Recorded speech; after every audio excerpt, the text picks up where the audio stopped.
Hello বন্ধুরা, যেমন হাঁসের মাংস কমপ্লিট। এই যে জিরে গুঁড়ো দিচ্ছে একটু, আর ফ্রাই গরম মশলা পুরোটাই দিয়ে দেবো, 1 প্যাকেট, ছোটো প্যাকেট। তো রান্না কমপ্লিট, মশলা দিয়ে লাভিয়ে দেবো।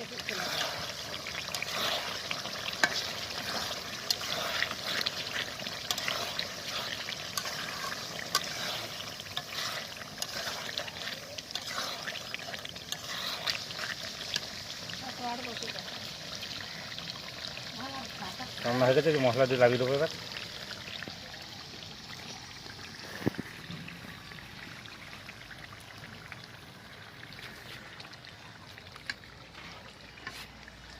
দেখি কেমন দেখাচ্ছে।